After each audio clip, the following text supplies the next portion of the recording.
Hey, we are the team which is working with project M1901, and we are trying to implement the missing WebAudio automation support. And this is part of the CSC517 Spring 2019 Object-Oriented Design and Development course in North Carolina State University. We're working on implementing a WebAudio API feature for Servo, which is the new developmental browser engine by Mozilla. And the method which we're trying to implement is called the setValueCurveAtTime, which essentially takes in an array of values and uses that array to perform some calculations and modify an audio source. The WebAudio API performs actions which can handle audio operations inside the given audio source or the audio context, such as increasing the gain or decreasing it, essentially making the audio sound louder or quieter.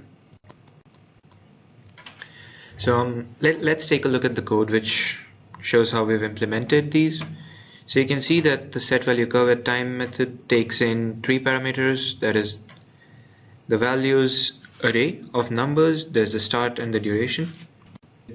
So the variable progress takes in the values start and duration, and then it helps determine how much of the audio has been played already or processed at any given point of time. Here we have like checked for exceptional cases where the value of progresses might go out. This part is where we actually calculate the array values, and this is going to hold the set of floating point numbers which will be used to modify the audio source which is specified in our example. Examples are a unique aspect to Rust. They instruct the code to make use of the function that we just wrote, and it generates a sound output. You can see the example which we have written here, which sends in the required values, and this is where we initialize the set of values which have to be sent.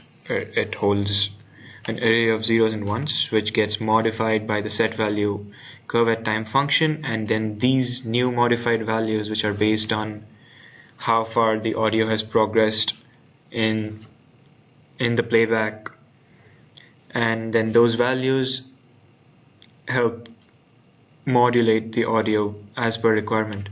So this is an example where we have tried to modulate the audio in the form of a sine wave.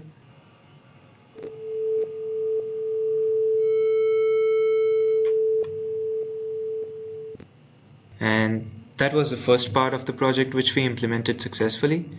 And this is the pull request which has been accepted and merged on. For the second part of this project, we built up on what we did in the first part, and here we had to implement the audioparam.setValueCurveAtTime function, which is the JavaScript API for the value curve automation. And these are the files which we have changed, and this is where you can see the code for the setValueCurveAtTime function, and we have completed the implementation for this, and the rest of the files which you see below are for testing the implementation of our project. The idle harness file tests our implementation through a browser window and checks to see if everything is working as expected. The audioparam exceptional values file checks for all exceptions and exception handling in the overall system design for audio params. The audioparam method chaining html.ini tests the method and sees if it works or does not work when this method is called from another function, or essentially when this method is called through a method chain.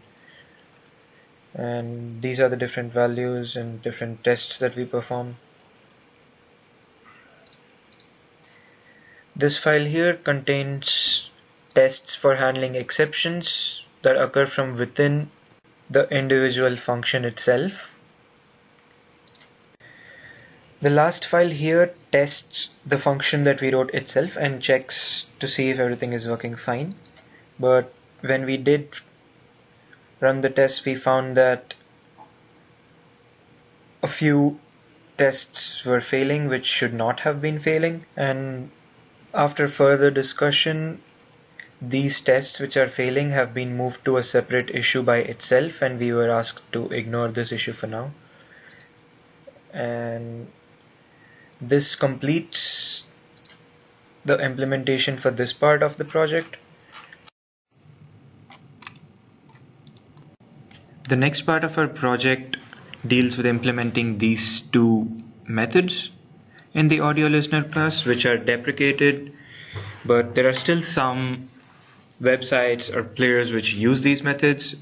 So what happens is when these websites are run on the server browser, the example given here is this game here, is that when they run on the server browser, when they try to use these methods, is that they give out an endless series of errors.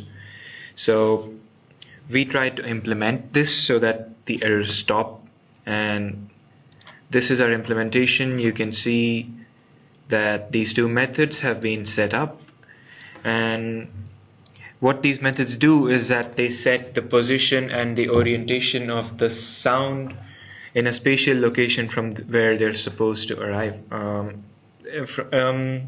To be more precise, this sets the spatial location of the user or the listener to this audio to give a well-rounded audio effect.